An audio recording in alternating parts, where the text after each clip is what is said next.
안녕하세요. 네이버 카페 태양광 피해방지위원회 매니저 본표입니다.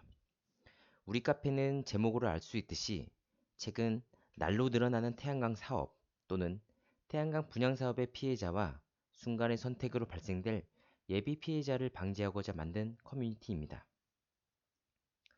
태양광 사업에 대해서는 언론과 주변을 통해서 많이 접하셨기 때문에 내용은 차치하고요. 태양광 분양 사업은 손쉽게 포털 사이트에 검색하시면 보다 상세한 내용 확인하실 수 있습니다. 현재 화면은 구글의 태양광 분양 사업으로 검색한 결과인데요. 아직도 많은 업체들이 홍보에 열을 올리는 모습을 쉽게 확인하실 수 있습니다. 카페 글에도 제가 작성한 글이 있지만 제가 유독 태양광 분양 사업에 대해 목소리를 높이는 데에는 향후 데이터를 보시면 충분히 납득이 가능하실 것입니다. 그리고 가장 큰 문제라고 볼 수 있는 지점은 태양광 분양 사업을 진행하는 일부 업체들이 비교적 작은 리스크에 대해서 충분히 리스크 테이킹을 하는 데 무리가 있을 것으로 판단되는 상당히 소규모 또는 영세적인 사업장인데 큰 문제 지적을 하지 않을 수 없습니다. 그럼 본론으로 들어가겠습니다. 현재 내용은 카페에 게시된 글들과 개인적으로 제게 문의하신 내용을 토대로 구성해 보았습니다. 내용은 다양하지만 대체적으로 몇 가지 케이스로 분류할 수 있었습니다. 첫 번째 케이스입니다. 가장 악질적이라고 볼 수 있는 시공사 부도. 두 번째 케이스는 많은 분들이 가장 피해를 호소하고 있는 개발행위 불가, 선로 용량 무한정 연기로 인한 공사 기한 초과입니다. 물론 해당 업체는 고객님의 서류가 늦어서 또는 담당 공무원이 교체되면서 인수인계가 되지 않았는데 그로 인해 개발행위를 다시 해야 하며 또 선로 용량은 조금만 더 기다리면 된다고 하더라 라고 해서 무한정 기다리는데 그런 피로감이 쌓이고 쌓여 고충을 토로하고 있습니다. 세 번째 케이스는 수익률에 대한 부분입니다. 이 부분은 업체에서도 할 말이 분명히 있을 것입니다. 이렇게 알리씨가 폭락할 줄 누가 알았겠냐. 물론 이 부분에 대해서 틀린 얘기는 절대 아닙니다. 다만 두 번째 케이스와 같이 최초 제한 단계에서 무리하게 계약을 서두르지 않았냐 라는 부분은 쟁점이 될 것으로 보입니다. 왜냐하면 알리씨는 우하향하고 있지만 만일 업체가 약속한 공사 기한을 사업주와 긴밀한 협의가 없이 초과했다면 이 부분은 쉽게 넘어가기에는 무리가 있을 것으로 보입니다. 네 번째 케이스는 독소 조항입니다.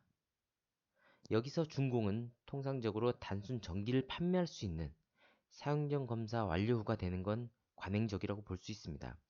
다만 턴키로 공사 계약을 하였거나 계약서 내에 개발행위가 해당 강공서의 방침에 따라 현재는 불허라고 판단되었을 때 업체가 책임을 회피하는 조항, 그리고 최근 분양 대행사에 의해 계약금 입금 후 시공사로 책임이 전가되는 결론적으로 책임의 주체를 명확하게 판단 내리지 못하는 경우가 발생하고 있습니다. 다섯 번째 케이스는 공사 품질에 대한 내용입니다. 개인 발전소는 허가 면적 외 부지를 개발함에 따라 문제가 발생한 경우도 있고요. 분양 발전소는 해당 토지까지 소유권을 이전하는, 즉 해당 면적도 분양 금액에 포함되었는데도 불구하고 최초 약속했던 면적에 비해 축소된 토지를 받는 사례가 있습니다. 그리고 태양광 발전소의 치명적 약점으로 볼 수 있는 외부 환경에 따른 효율 감소로 인한 문제가 발생하고 있습니다. 이렇게 5개의 케이스로 분류할 수 있습니다. 책은 그에 따른 분양업체의 설득 방법입니다.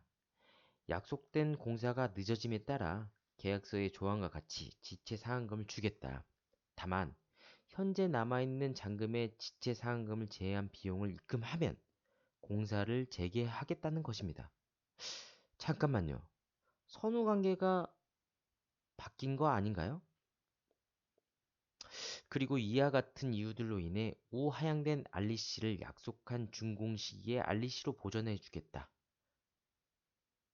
충분히 납득할 수 있는 중재안이라고 볼 수 있습니다.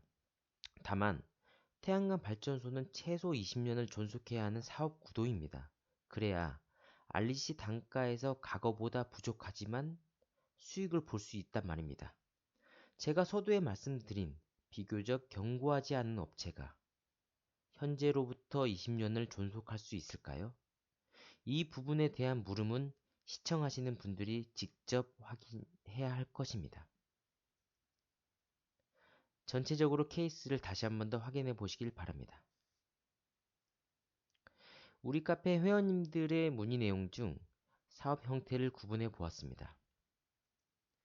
개인 사업의 형태가 약 18%, 분양 사업의 형태가 약 82%를 보이고 있습니다. 현재의 데이터에 따르면 분양 사업이 개인 사업에 비해 약 4.5배 이상의 차이가 있습니다. 왜 제가 유독 분양 사업의 목소리를 높이는지 다시 한번 데이터로 확인이 가능하실 것 같네요. 미반환 금액은 약 4천에서 1.5억까지 광범위하게 분포되어 있습니다. 물론 적은 금액이라고 생각하는 분들도 분명히 있을 것입니다. 하지만 수십 년 땅으로, 가축으로 자식들 교육과 생계를 책임진 우리네 부모님들에게는 피 같은 돈이라고 저는 생각합니다. 그래서 회원님들이 원하시는 방향이 무엇인지에 대해서도 구분해 보았습니다. 실제 고소를 진행하고 계신 회원님이 약 18%, 그리고 단순 자문 의뢰와 같은 고민 상담이 약 36%, 그리고 본인 해볼 건 다 해봐서 이제 남은 건 소송밖에 없다고 판단하시는 회원님의 비율이 약 46%로 우위를 점하고 있습니다. 제가 카페에 게시했던 글을 복귀하자면 실제 현재의 사안들이 이제는 법리적인 다툼이 필요한 지경에 이르렀다고 볼 수 있는 사례들이 대부분이었습니다. 그리고 다들 업체에서 지급 요청이 있으면 이번 한 번만 더 속아준다 라는 심경으로 같은 실수를 반복하고 계시다가 결국에는 저의 도움으로 한계가 있을 만한 법리적인 다툼이 필요한 지경에 이르렀다고 볼 수 있습니다. 이는 현재의 태양광 사업의 현실을 방증한다고 볼 수 있습니다. 그렇다면 계약 시점이 언제였냐? 15년 4월에서 19년 9월까지의 데이터를 수집하였으며 비교적 18년도, 19년도 사업자가 대부분을 차지하고 있습니다. 이는 과거 18년도 이메아 태양광 가중치로 인해 집중적으로 분양사업이 몰린 상황이었다고 저는 기억합니다. 그 당시 제 기억에도 그때 피날레를 장식하지 않으면 안 될 정도의 분위기였기 때문에 업체에서도 신중치 못한 부분은 분명히 존재하였을 것으로 짐작해 봅니다. 보여드린 자료가 많은 도움이 되었는지 모르겠습니다. 부족한 내용은 카페를 통해 추가적인 정보를 습득하시길 바라며 우리 카페는 현재의 사안의 위중함을 인식하고 법리적인 해석이 가능한 전문가와 협업하고 있으니 많은 관심 부탁드립니다. 지금까지 태방이 카페 매니저 본패시였습니다. 감사합니다.